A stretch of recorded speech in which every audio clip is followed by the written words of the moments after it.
Hello everyone, आप सब कैसे हैं। मैं उम्मीद करता हूं कि बहुत अच्छे होंगे और अपनी पढ़ाई को बहुत अच्छे से कर रहे होंगे। मैं Akash Kumar Bhadana ICT virtual classroom में आपका बहुत बहुत स्वागत करता हूं मेरे प्यारे बच्चों।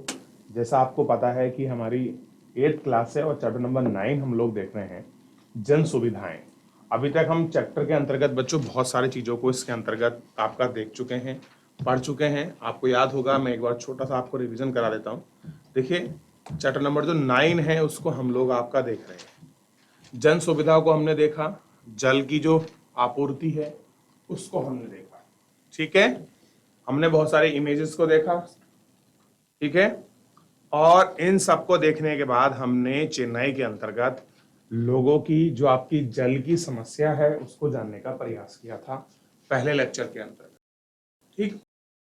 इनमें जल समस्या को देखने के बाद जल के जीवन के अधिकार के रूप में हमने समझा कि लोगों का जीवन का जो अधिकार है उसमें जल एक जो है एक बहुत बड़ा महत्वपूर्ण रोल निभाता है, ठीक। इसको हमने समझा। हम देख रहे थे कि आखिर में जन सुविधा किनको कहेंगे, कि जन सुविधाएं क्या हैं और आप किसको कहेंगे कि ये चीज जन सुविधाओं के अंतर्गत आती है, ठीक। ये आपको देखना था। फिर उसके बाद हमने सरकार की भूमिका पर गौर किया कि सरकार की भूमिका क्या है, लोगों के प्रति सरकार की रिस्पॉन्सिबिलिटी क्या है, और सबसे बड़ी बात है कि जन सुविधाओं को उपलब्ध कराने की आखिर में जिम्मेदारी किसकी है। तो हमें पता लगा कि आखिर में जन सुविधा को उपलब्ध कराने का जिम्मा जो है वो सरकार के पास है। किसके पास है? सरकार के पास। तो इस व्यवस्था को हम लोग आपका अच्छे से आपका देख रहे थे। और दूसरी बात हमने देखा कि आखिर में सरकार इन जो जन सुविधा के लिए जो पैसा खर्च करती है वो पैसा कहां से मुहैया करती है, हमें ये भी देखना। आखिर में जो सरकार है वो पैसे की व्यवस्था कहां से करती है, ये हमको देखना था, ठीक। इसी पर हम लोग एक एक करके जो है आपका गौर कर रहे थे और बहुत अच्छे से हम आपका देख रहे थे। तो हम इसमें रुपए की स्थिति को देख रहे थे कि केंद्र सरकार जिन पर धन व्यय करती है वो रुपया कहां जाता है। कि अगर मान लीजिए सरकार ने 1 रुपए का बजट लॉन्च किया, एक केवल आपका समझाने के रूप था, खाली सांकेतिक रूप में, तो वो कितना कितना पैसे कहां खर्च करती है, उस खर्च का ब्यौरा जो था हम इसको आपका देख रहे थे। चलिए, अब कोई भी एक बच्चा किसी भी स्कूल से खड़ा हो जाइए, माइक ले लीजिए और चैप्टर को पढ़ना प्रारंभ करें। जिस फॉर्मेट में हम लोग कल पढ़ रहे थे उसी फॉर्मेट में आज हम लोग आगे कंटिन्यू करेंगे। कोई भी बच्चा खड़ा हो जाइए अपने डेस्क से, ठीक, और चैप्टर को पढ़ना प्रारंभ कीजिए। चलिए, सबसे पहले हमने देखा कि 1 रुपए में से जो आपके 24 पैसे हैं वो कहां जाते हैं? करों और शुल्कों में राज्यों का हिस्सा होता है। यानी कि जो कर मिला है उसका 24% कहां चला जाता है? आपका राज्य सरकार को चला जाता है। 18% ब्याज अदायगी, जो हमने ब्याज लिया है वर्ल्ड बैंक से और दूसरे देशों से, जो हमने ब्याज लिया है उन ब्याज को चुकाने में जो है हमारा 18% चला जाता है। 10% जाता है, या मान लीजिए 10 पैसे जाते हैं जो सेंट्रल प्रायोजित योजनाएं होती हैं, जो केंद्र सरकार जिन योजनाओं को लॉन्च करती है। 9% जाता है केंद्रीय प्रायोजित योजनाएं, जो है केंद्र ने जो पहले से योजना बना रखी है या फिर अपना प्री प्लान है। 9 पैसे जाते हैं आपका डिफेंस में, आरक्षा क्षेत्र में, हथियार खरीदने के लिए, टैंक खरीदने के लिए, उसमें विकास करने के लिए, उसके डेवलपमेंट के लिए। फिर 9 पैसे जाते हैं किसी देश की, कहीं पर अगर हम लोग आर्थिक सहायता करते हैं किसी की, तो 9 पैसे हम वहां देते हैं। और 8 पैसे जाते हैं वित्त आयोग और अन्य अंतरण के लिए, 8 पैसे जाते हैं अन्य खर्च के लिए, और 5 पैसे जाते हैं पेंशन के लिए। इस तरह से 1 रुपया पूरा जो है वो खर्च होता है। यह आपको समझना चाहिए कि क्या होता है। इस तरीके से पूरा जो रुपए है वो खर्च होता है, उसका जो व्यय है वो हमको देखने के लिए मिल जाता है, ठीक। आ गया समझ में? अब यहां थोड़ा समझ लीजिए, एक डायग्राम सा दिया है पैराग्राफ, इसको पढ़ने का प्रयास करेंगे। क्या कह रहे हैं? अम्मू, देखा तुमने सोदापेट के किनारे कितने उबड़ खाबड़ थी, सड़कों पर बत्ती भी नहीं थी, पता नहीं था कि रात कहां पर है और क्या हालत होगी। अब देखिए, ये बात कर रहे हैं सड़कों की, क्या हालत है। कुमार, किसी झुग्गी की बस्ती में क्या तुम्हें उससे उम्मीद करोगे? अब कह रहे हैं कि झुग्गी में तुम ऐसी क्या उम्मीद करोगे कि ये सारी फैसिलिटी, ये सारी व्यवस्था होंगी। ठीक। अम्मू, झुग्गी बस्तियां ऐसी क्यों होती हैं? अब बात कर रहा है कि आखिर में जो झुग्गी वाली बस्ती हैं वो ऐसी क्यों होती हैं, क्या वहां जन सुविधा नहीं होती? कुमार, मेरे ख्याल में जन सुविधा उन लोगों के लिए होती हैं जो बस्ती में ठीक ठाक घर में रहते हैं, वही लोग हैं जो कर चुकाते हैं। अब कह रहा है कि जो, अगर हम जन सुविधा की बात कर रहे हैं तो जन सुविधा भी उन लोगों को मिलती है जो आपके अच्छी बस्तियों में रहते हैं, जो टैक्स देते हैं। बाकी लोगों को जो है आपकी जन सुविधा नहीं मिलती। अब देखिए, अमू, सरकार की जिम्मेदारी है कि वह केवल ठीक ठाक बस्तियों को नहीं बल्कि सभी जन सुविधा मुहैया कराए। कैसी कराए? सभी को आपका जो जन सुविधा है वो आपका मुहैया कराए। ठीक। तो ये आपको पता होना चाहिए, सबको मुहैया कराए। तुम ऐसे क्यों कह रहे हो? क्या बस्तियों के लोगों को देश के नागरिक नहीं हैं? उनके भी तो कुछ अधिकार हैं। अब देखिए, आप ये नहीं कह सकते कि जो लोग आपके बड़ी बड़ी कॉलोनियों में, बड़े बड़े आपके शहरों में, कस्बों में रह रहे हैं, केवल जन सुविधा उन्हीं का अधिकार है, जो आपके बस्ती में रह रहे हैं उनका अधिकार नहीं है। तो ऐसा बिल्कुल गलत है। देखिए, जो लोग देश का नागरिक है वो कहीं भी कैसी किसी भी स्थिति में रह रहा हो, उसके लिए जन सुविधा मुहैया कराने की जिम्मेदारी सरकार की है, जो अम्मू कह रहा है। कौन कह रहा है? अम्मू। यानी कि कुमार के कहने से कुछ नहीं है, कुमार ने गलत एक्सप्लेन किया है। सही कौन एक्सप्लेन कर रहा है? अम्मू। कुमार गुस्से में, पर ऐसे तो सरकार दिवालिया हो जाएगी। अब क्या कह रहा है? अब कुमार गुस्से में बोला क्योंकि कुमार को नॉलेज नहीं है। अब वो क्यों बोल रहा है गुस्से में? कि भाई अगर जो लोग टैक्स दे ही नहीं रहे हैं, अगर उनको जन सुविधा देंगे तो फिर तो सरकार दिवालिया हो जाएगी, यानी कि आप कंगाल हो जाएगी। अम्मू, चाहे जो हो जाए उसे रास्ता तो निकालना पड़ेगा। क्या तुम कल्पना कर सकते हो कि सड़क, पानी, बिजली के बिना झुग्गी झोपड़ी की जिंदगी कैसी होगी? अब देखिए, ये पूछ रहे हैं कि अगर तुम कल्पना कर लीजिए कि अगर झुग्गी झोपड़ी में लाइट, पानी, बिजली ये सुविधा नहीं होगी तो उनका जीवन कैसा होगा? आप इसको सोच सकते हैं? आप उसकी कल्पना कर सकते हैं? बताइए। अम्मू, हमारे संविधान में बहुत सारी जन सुविधाओं को जीवन के अधिकार का हिस्सा माना है। ध्यान दीजिए, क्या कह रहे हैं? हमारे संविधान में बहुत सारी चीजों को जन सुविधा के जीवन के अधिकार का हिस्सा माना है। सरकार को इस बात को ध्यान रखना चाहिए कि इन अधिकारों की अवहेलना ना हो, ताकि हर व्यक्ति पे सम्मानजनक जीवन जिया जा सके। क्या कर सके? वो आपका सम्मानजनक वो आपका जीवन जिए, उसका ऐसा राइट्स है, और ये सारे प्रोविजन उसको मिलने ही चाहिए। क्लियर हो रहा है? ध्यान देंगे, क्या है? ये सारी व्यवस्था जो है उसके पास होनी चाहिए। अब देखिए, अब बात फंसती है यहां। क्या जन सुविधाएं क्या होती हैं? जन सुविधा मुहैया कराने की जिम्मेदारी सरकार पर क्यों होनी चाहिए? अब सबसे बड़ी बात है कि जन सुविधा क्या होती है, जन सुविधा की मुहैया कराने की जिम्मेदारी सरकार पर क्यों होनी चाहिए, यानी कि सरकार ही जन सुविधा क्यों उपलब्ध कराए? ऐसा क्या है कि सारी जिम्मेदारी किसकी हो? केवल आपकी सरकार की हो। ये हमको देखना है। सरकार कुछ जन सुविधाओं के लिए निजी कंपनियों का सहारा भी लेती है। उदाहरण के लिए, सड़क बनाने में ठेके निजी कंपनियों या ठेकेदार को दिए जाते हैं।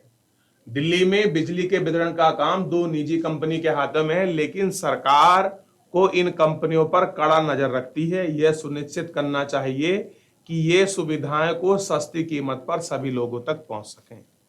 क्या है? जो सारी सुविधाएं सस्ती कीमत पर लोगों तक पहुंचाने का लक्ष्य पूरा हो। ठीक है ना? आगे देखिए, आपको ऐसा क्यों लगता है कि जन सुविधाओं की जिम्मेदारी सरकार के ऊपर ही आनी चाहिए, जबकि वह इन कामों को निजी कंपनी के जरिए भी करवा सकती है? अब देखिए, वो कह रहे हैं कि ऐसा क्यों है कि सरकार ही करे। इनको वो क्या करा सकती है कि जो आपकी प्राइवेट कंपनी है उनसे भी ये सारे काम जो है वो आपका करवा सकती है। ठीक, ये देखना है। अपने घर के बिजली के बिल को देखो और पता लगाओ कि आपके इलाके में नगर पालिका जल की न्यूनतम कीमत क्या है। अब कह रहे हैं कि जो आपका पानी का बिल आता है, उस पानी के बिल में न्यूनतम कीमत को आपको देखना है कि न्यूनतम कीमत कितनी है बिजली के बिल की। ये सब आपको चेक करना है। ठीक, अगर आप ज्यादा पानी इस्तेमाल करते हैं तो उसकी दर भी बढ़ जाती है। पानी के ज्यादा इस्तेमाल पर बढ़ी हुई दर बिल वसूल करने के पीछे सरकार का उद्देश्य क्या है, ये भी देखना है कि अगर दर बढ़ा रही है तो दर बढ़ाने में सरकार का मोटिव यानी कि उद्देश्य क्या है। वेतनभोगी कर्मचारी अपना व्यवसाय फैक्ट्री चलाने वाले व्यक्ति दुकानदारों से बात करके पता लगाइए कि लोग किस तरह कर सरकार को चुकाते हैं। क्या देखना है कि किस तरह से कर सरकार को चुकाते हैं। आप नतीजों को कक्षा में शिक्षक को दिखाए गए इन चीजों पर आपकी चर्चा करिए। अब आपको पता करना है कि बिजली का बिल कैसे आता है, पानी के बिल की न्यूनतम दर क्या है, कैसे जो आपके दुकानदार हैं, व्यापारी कैसे टैक्स चुका रहे हैं, आप इनके बारे में जानिए, सीखिए। ये जब तक आप इनको व्यक्तिगत रिसर्च नहीं करेंगे तब आप इस सिस्टम को नहीं समझ पाएंगे, क्योंकि ये बहुत बड़ा व्यापक सिस्टम है मेरे प्यारे बच्चों। क्लियर है? देख लीजिए, कुछ पूछना है तो पूछ लीजिए, आगे बढ़ते हैं।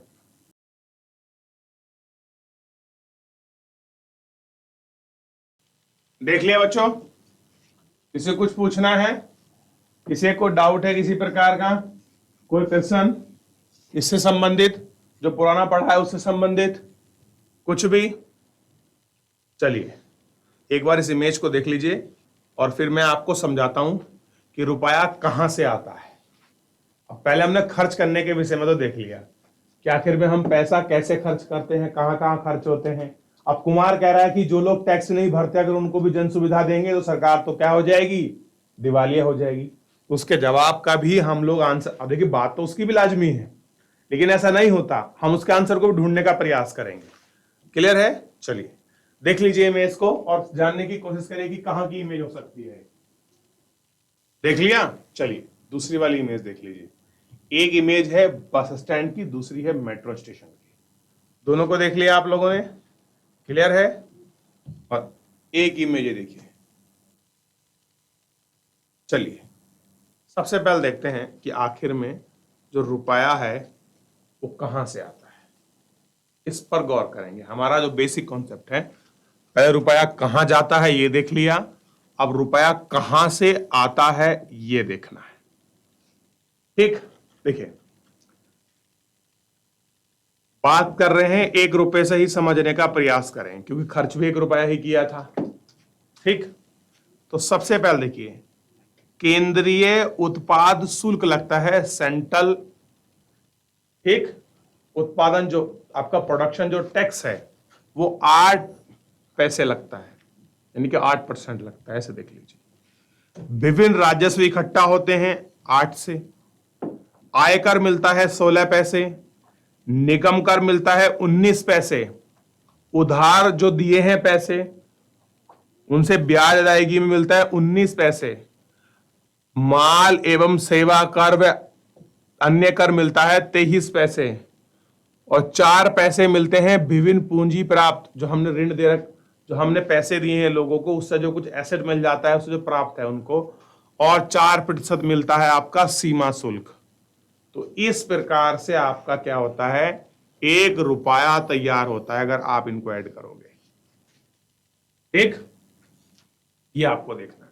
तो इस तरीके से हमारा जो है 1 रुपया हमारे सामने बन जाता है, 1 रुपया हमको मिल जाता है, और उसको हम इस तरीके से आपके इकट्ठा करते हैं इस तरीके से, और पिछले हमने पेज पे पढ़ा था कि उसको इस तरह से खर्च करते हैं। ठीक, तो ये आप एक बार देख लीजिए, फिर आगे बढ़ लीजिए, लिखना चाहे तो लिख भी सकते। ठीक है, देख लिया आपने कि आखिर में जो पैसा है वो कहां से आता है सरकार के पास, इसको आप लोग देख लीजिए अच्छे से। आइए बात करते हैं आगे। इतना देखा, अब इससे आगे हम लोग थोड़ा चलते हैं और जानने का प्रयास करते हैं। ठीक,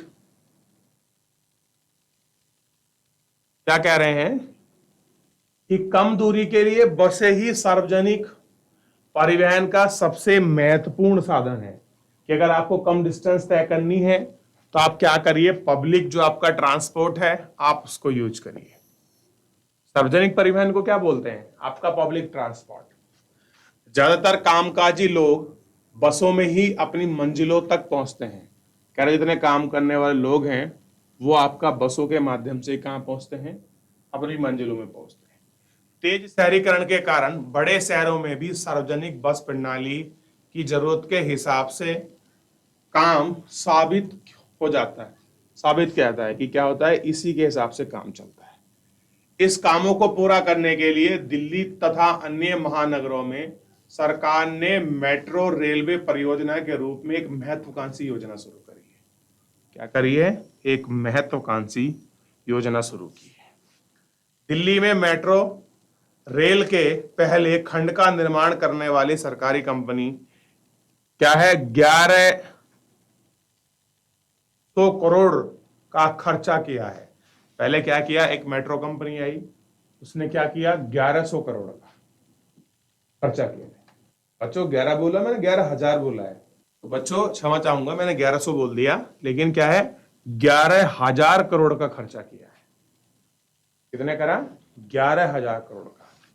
अब देखिए, ध्यान दीजिए, तो मेरे ध्यान नहीं रहा, मैंने एकदम से एक जीरो को स्लिप कर दिया और मैंने 1100 पढ़ दिया, क्षमा चाहूंगा, 11,000 करोड़ है। देखिए, कुछ लोगों का कहना है कि अगर सरकार सार्वजनिक बस प्रणाली में सुधार पर ध्यान देती तो इतना भारी खर्चे करने की जरूरत ना पड़ती और लोगों की जरूरतें पूरी हो जाती। आपको क्या लगता है कि आपकी राय में देश के एक भाग से दूसरे भाग के लिए हल ढूंढा जा सकता है? देखिए बच्चों, मैं एक चीज आपको साफ साफ कह सकता हूं कि सरकार ने जो 11,000 करोड़ रुपए खर्च किए हैं ना, इस बस ट्रांसपोर्ट से लाख गुना अच्छा है।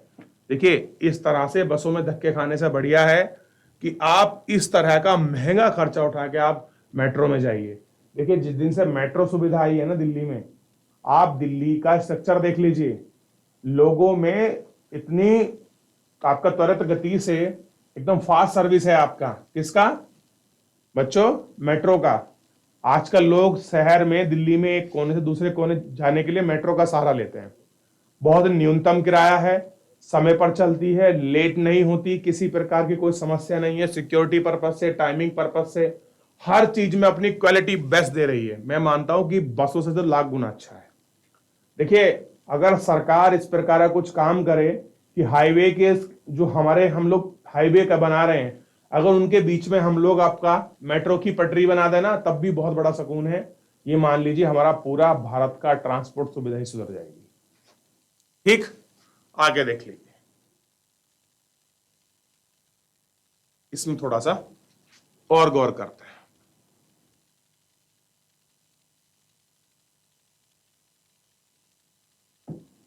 देखिए, चेन्नई में पानी की आपूर्ति, क्या सबको पानी मिल रहा है? अब चेन्नई की आपूर्ति की बात करें तो कह रहा है क्या चेन्नई में सबको पानी आपका मिल रहा है कि नहीं?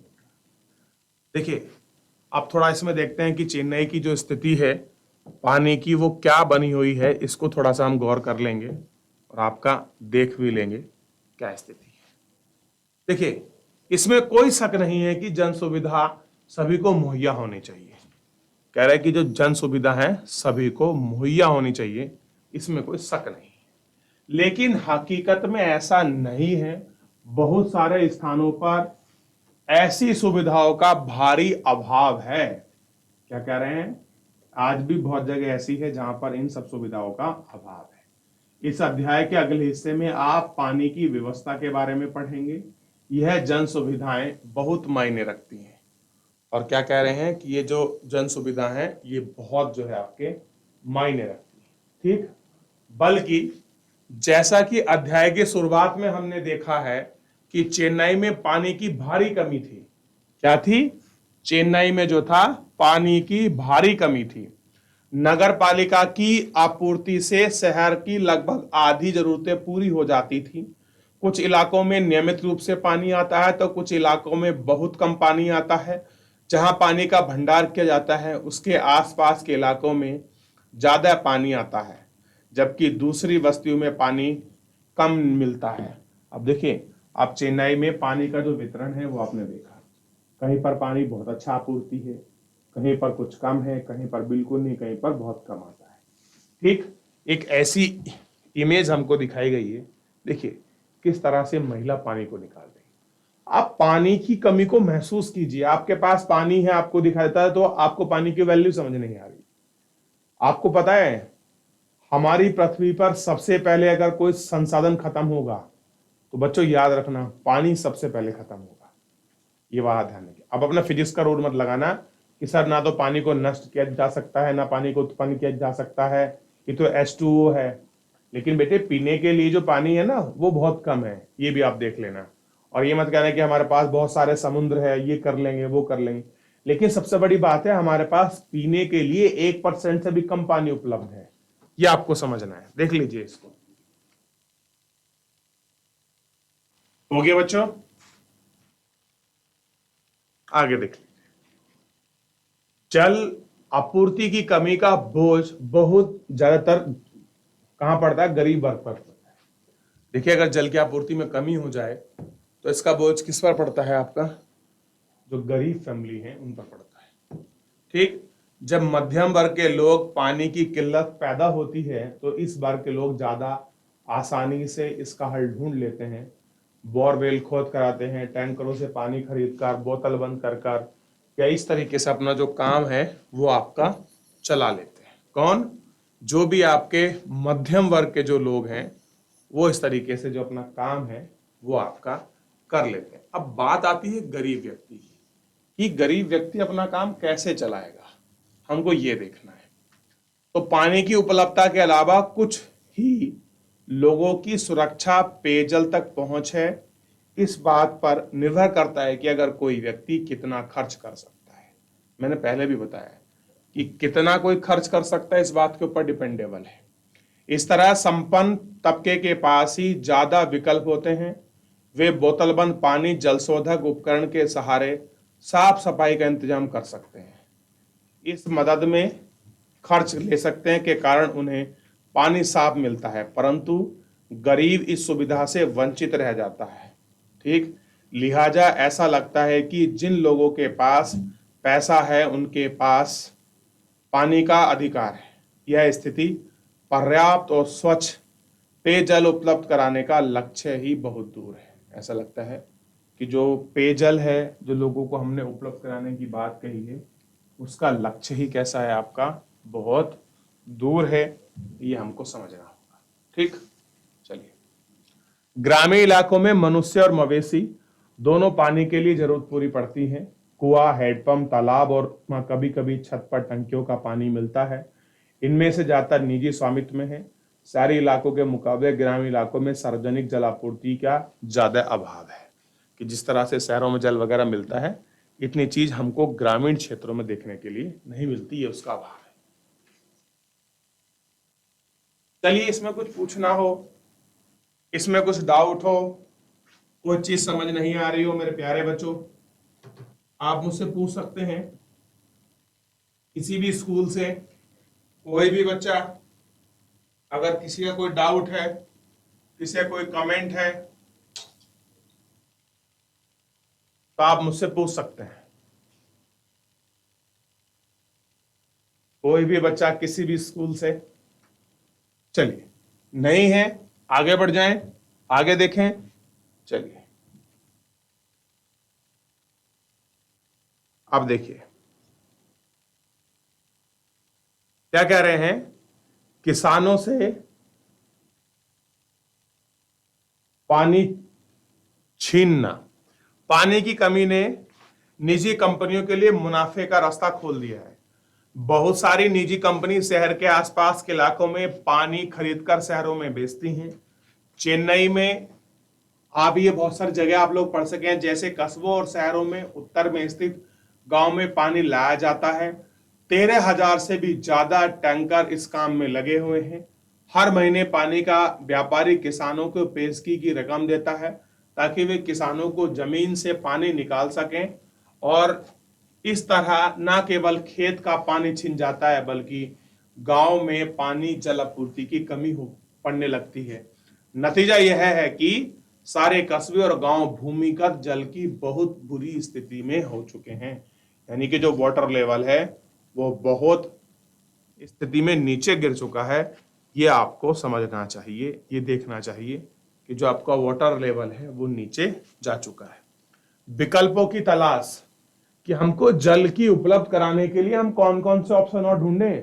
अगर मान लीजिए हमारे पास जल नहीं है, हम उसकी आपूर्ति कैसे कराएंगे, इसका विकल्प हमारे पास क्या निकल कर आता है, ये इस विकल्प को हमको खास करके आपको देखना है।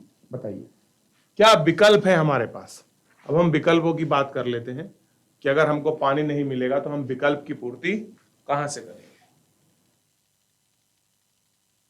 ये हमको देखना है। देखिए चेन्नई में स्थित कोई अनूठा नहीं है, गर्मियों के महीने में पानी की कमी का हाल देश के दूसरे शहरों में भी दिखाई देने लगा है। अब आप ये नहीं कह सकते कि जो स्थिति आपकी चेन्नई में हो रखी है वो और देशों में और भारत के जो शहर हैं उनमें नहीं है। नहीं, दिल्ली, चेन्नई, मुंबई, आपके सूरत, ठीक, जितने भी आप कोलकाता, जितने भी आपकी मेट्रोपॉलिटन सिटी हैं, जो आपके बृहद महानगर हैं, उनमें आप लोग पानी की कमी को बहुत अच्छे से देख सकते हैं, पानी की किल्लत को समझ सकते हैं कि कैसे पानी की समस्या बनी हुई है। ठीक, नगर पालिका की जलापूर्ति की कमी से निपटने के लिए निजी कंपनियों ने ज्यादा से ज्यादा इलाकों में फैलती जा रही हैं। अब जल की आपूर्ति है नहीं तो निजी प्राइवेट कंपनी ही बढ़ेंगी। ये कंपनियां अपने मुनाफे के लिए पानी बेचती हैं। पानी के इस्तेमाल में जबरदस्त गैर बराबरी दिखाई देती है। शहरी इलाकों के प्रति व्यक्ति 135 लीटर पानी प्रतिदिन मिलना चाहिए। पानी की यह मात्रा लगभग 7 बाल्टी के बराबर है। शहरी जल आयोग ने यह मात्रा तय की है कि लेकिन झुग्गी बस्तियों के लोगों को रोजाना 20 लीटर पानी भी नहीं मिल पाता। अब देखिए एक तरफ तो बात कर रहे हैं कि भैया जो लोग हैं उनको 135 लीटर पानी मिलेगा, लेकिन अगर हम झुग्गी झोपड़ी की बात कर लें तो ये नंबर आपका बता था कि उनको 20 लीटर भी रोज नहीं मिल रहा। दूसरी तरफ आलीशान होटलों में रहने वाले लोगों को रोजाना कितना 1600 लीटर पानी यानी कि 80 बाल्टी पानी तक मिलता है। तो ये कहीं ना कहीं असमानता के खिलाफ नहीं है कि एक लोग हैं जिनको 20 लीटर पानी नहीं मिल रहा पीने के लिए और एक ऐसे होटल वाले हैं जिनको आपका 1600 लीटर पानी प्रतिदिन यानी कि 80 बाल्टी मिल रहा है। आप सोच के देखिए ये बराबरी की स्थिति है। एक ऐसा व्यक्ति है जो अपनी जल आपूर्ति के लिए भी अपने बच्चों के लिए, अगर किसी की 5 का फैमिली है तो उसके लिए 20 लीटर पानी पर्याप्त है। अब मुझे बताइए खाना बनाने, रहने, पीने, नहाने धोने सबके लिए नहीं है। ठीक, और जबकि वहां कितना मिल रहा होटलों को 80 बाल्टी। तो आप जल के जो वितरण है, असमान वितरण, आप इस पर भी गौर कर सकते हैं और इस वितरण को भी देख सकते हैं। अब आपको यह बताना है कि अन्य ऑप्शन और क्या हो सकते हैं, ये विकल्प हमको कैसे तलाश है। आपको इन विकल्पों पर बात करनी है, आपको पढ़ना है, हमको समझना है। क्लियर है मेरे प्यारे बच्चों? तो आज के लिए इतना ही, मिलते हैं नेक्स्ट लेक्चर में। तब तक अपना ध्यान रखिए, स्वस्थ रहिए, अपनी पढ़ाई को बहुत अच्छे से करते रहिए और मुझसे जुड़ने के लिए आपका बहुत बहुत धन्यवाद।